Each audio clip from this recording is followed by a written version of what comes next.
أعوذ بالله من الشيطان الرجيم. بسم الله الرحمن الرحيم. اعوذ باللہ السمیع العلیم من الشیطان اللعین الرجیم. بسم اللہ الرحمن الرحیم.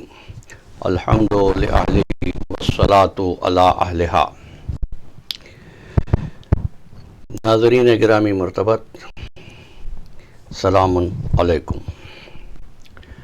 حقیقت شیطان کے عنوان پر ہماری گفتگو مسلسل ہے اور ایک مربوط نتیجے تک پہنچنے کے لیے ضروری ہے کہ آپ نے تمام نشستوں کی گفتگو کو سماعت کیا ہو.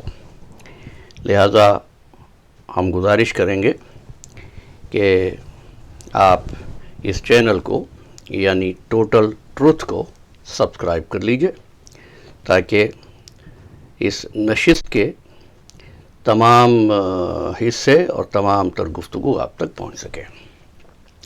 دیکھیے، یہاں تک بات ہوئی تھی کہ شیطان نے اپنے پروگرام کا اعلان اسی وقت کر دیا جب اس نے آدم کو سجدہ کرنے سے انکار کیا، اور اس کا پروگرام جو تھا وہ اس نے ان الفاظ کے ساتھ بیان کیا تھا جس کا قرآن مجید نے سورہ مبارکہ اعراف کی 16ویں آیت میں تذکرہ کیا، اور وہ یہ ہے کہ کہنے لگا قال فبما اغویتنی لاقعدن لہم صراطک المستقیم.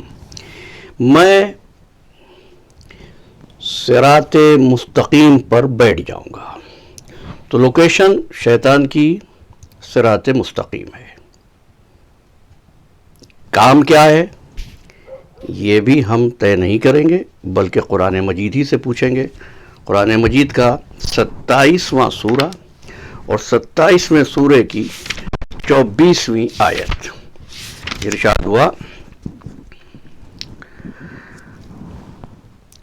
زینا لہم الشیطان اعمالہم فصدہم عن السبیل فہم لا یہتدون. یہ سورہ نمل کی 24ویں آیت ہے. اب آئیے سورہ عنکبوت کی ہم 38ویں آیت کو بھی دیکھ لیتے ہیں.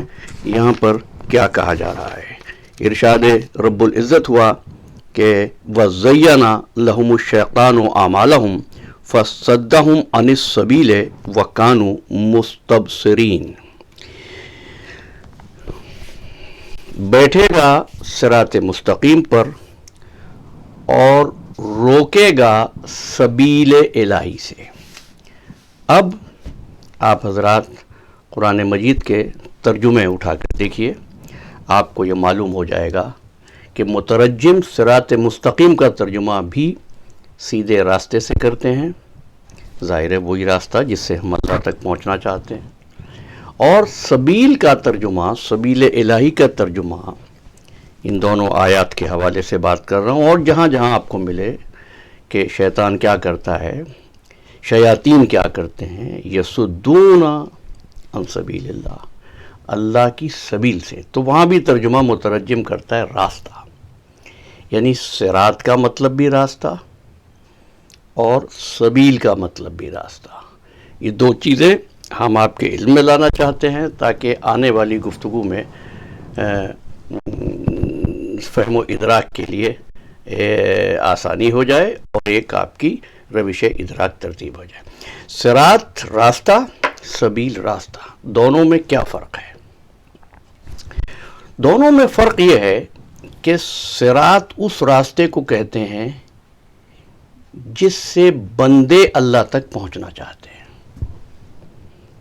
سبیل اس راستے کو کہتے ہیں جس کے ذریعے اللہ اپنا پیغام بندوں کو دیتا ہے. آپ دیکھتے ہیں سبیل میں بندوں کا کوئی کام نہیں. سبیل وہ راستہ ہے جو اللہ سے بندوں تک آتا ہے. صراط وہ راستہ ہے جو بندوں سے پروردگار تک آتا ہے.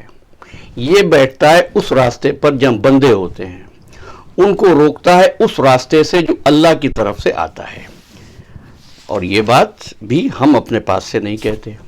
آئیے جناب ہم دیکھتے ہیں قرآن مجید سورہ نساء اور سورہ نساء کی 61ویں آیت ہے.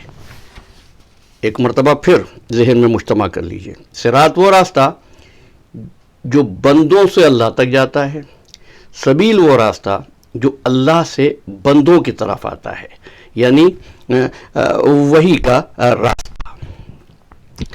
یہ راستہ جو اللہ سے بندوں تک آتا ہے، اس راستے پر کون ہوتا ہے؟ اللہ کی حجت، اللہ کا رسول. تو اب شیطان کیا کرتا ہے؟ اس کا کام کیا ہوتا ہے؟ آیت کا نشان 61 سورہ النساء، چوتھا سورہ قرآن مجید کا. وَإِذَا قِيلَ لَهُمْ تَعَالَوْا إِلَى مَا أَنزَلَ اللَّهُ وَإِلَى الرَّسُولِ رَأَيْتَ الْمُنَافِقِينَ يُصُدُّونَ عَنْكَ صُدُودًا. دیکھیے ایک لفظ ہے جس کی وضاحت ہونی چاہیے، لیکن آج کی نشست میں نہیں، اگلی نشست میں کروں گا. اس وقت یہ کہا جا رہا ہے، ترجمہ سن لیجئے، جب ان کو بلایا جاتا ہے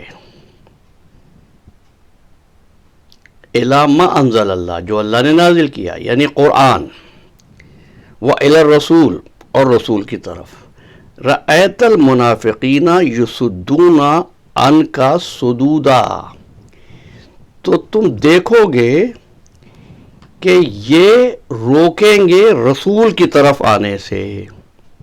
اچھا، یہاں لفظ منافقین ہے، اس سے ایک آیت پیچھے آ جائیے 60. وَيُرِيدُ الشَّيْطَانُ أَن يُضِلَّهُمْ ضَلَالًا بَعِيدًا، شیطان یہ چاہتا ہے انہیں گمراہی میں لے جائے. طریقہ کیا ہے؟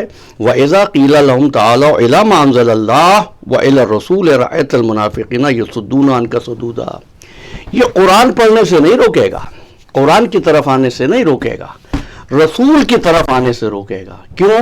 رسول سبیل الہی کا نمائندہ ہے، رسول سبیل الہی کا وارث ہے.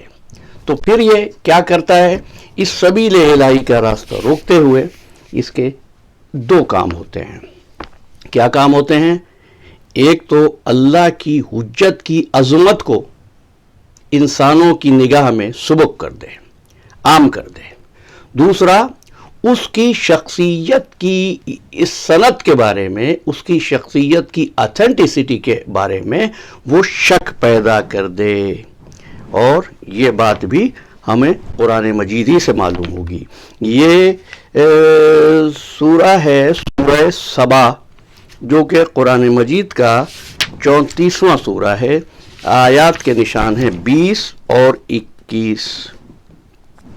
وَلَقَدْ صَدَّقَ عَلَيْهِمْ إِبْلِيسُ ظَنَّهُ فَاتَّبَعُوهُ إِلَّا فَرِيقًا مِّنَ الْمُؤْمِنِينَ. ابلیس نے جو سوچا تھا وہ گمان ان لوگوں پر صادق آ گیا، سوائے ان کے إِلَّا فَرِيقًا مِّنَ الْمُؤْمِنِينَ، مومنین کے علاوہ.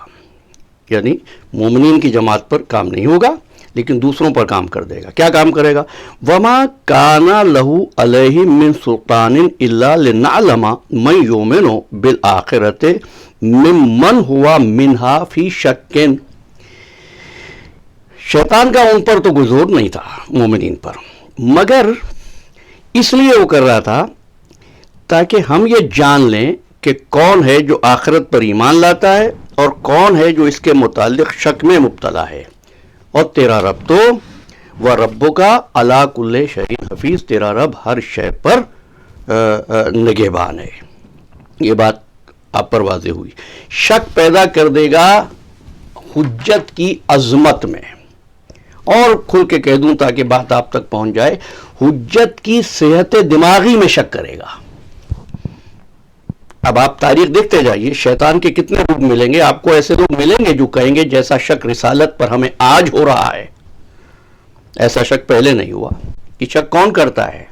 وہی پیدا کرتا ہے شک کہ جو سبیل الہی سے روکتا ہے. وہ قرآن پر شک نہیں کر رہا، کس پر شک کر رہا ہے؟ رسول پر. جب ایسا ہوتا ہے تو پھر قرآن مجید مومنین کی ایک ذمہ داری قرار دیتا ہے. اور قرآن مجید پڑھیے، آپ کو معلوم ہو جائے گا. یہ بھی سورہ سبا ہے، اس کی 46ویں آیت ہے. اور ظاہر ہے ہمارے پاس وقت بہت محدود ہوتا ہے، لہذا جس حد تک وضاحت ہو سکتی ہے تو یہ 46ویں آیت ہے. پروردگار عالم اپنے رسول سے کہہ رہا ہے کہ یہ جو شیاطین پراپیگنڈا کر رہے ہیں نا، تو سنو اے حبیب، قول کہہ دو، انما اعظکم بواحدہ، میں تمہیں ایک بات کی نصیحت کرتا ہوں، ان تقوموا للہ مثنی و فرادا ثم تتفکروا ما بصاحبکم من جنہ، تو تم خدا کے لیے دو دو ایک ایک کر کے کھڑے ہو جاؤ، پھر غور و فکر کرو، ما بصاحبکم من جنہ، تمہارا ساتھی، یہ جو رسول ہے نا، اب سورہ نجم کی آیات وما غل صاحبکم وما غوا، وہاں بھی صاحب کہا گیا ہے، یہ جو تمہارا ساتھی ہے نا، یہ جنونی نہیں ہے، یہ مجنون نہیں ہے۔ آپ کو تعجب ہوگا، یہ جملہ تو کفار کا تھا جو سرکار ختم مرتبت پہ الزام لگاتے تھے۔ یہ اسلام کے بعد وہ کون تھے جو رسالت میں آپ کی صحت دماغ میں شک کرتے تھے، جو رسالت میں شک کرتے تھے، جو کہتے تھے خاکم بدن اس وقت سرکار ختم مرتبت، اب میں ظاہر ہے کہ زبان لڑکھڑاتی ہے، باب عظمت محمد مصطفیٰ صلی اللہ علیہ وآلہ وسلم میں کیا کچھ کہتے تھے۔ تو یہ کام کون کر رہا تھا؟ یہ شیطان کر رہا تھا، اور اس لیے کہ شیطان نے یہ دیکھ لیا تھا کہ آدم مٹی سے بنا ہے، اور مٹی سے بننے کی بنا پر اس کا اعتراض شروع یہاں سے ہوا تھا، انا خیر منہ خلقتنی من نار وخلقتہ من طین۔ اس نے خلافت آدم پر بات نہیں کی تھی، خلافت کے میٹیریل پر بات کی تھی، چونکہ یہ رسول بھی چلتا پھرتا ہماری طرح کا صورت ظاہری میں بشر تھا، لہذا رسالت مآب کی عظمت کو مشکوک بنا دینا یہ شیطان کا مشن ہوتا ہے۔ اب جو بھی عظمت رسالت پر پردہ ڈالے، عظمت رسالت بیان کرنے سے روکے یا توہین رسالت کرے، تو سمجھ لو کہ وہ شیطان ہے، اور شیطان ہر اس قوت کو کہیں گے جو سرکش ہو، جو باغی ہو، جو اکڑنے والا ہو، جو سبیل الہی سے یعنی اللہ کی حجت سے روکنے والا ہو۔ ہماری گفتگو جاری ہے، آج کی نشست ہم یہیں پر تمام کرتے ہیں۔ وما علینا الا البلاغ۔ السلام علیکم ورحمۃ اللہ وبرکاتہ۔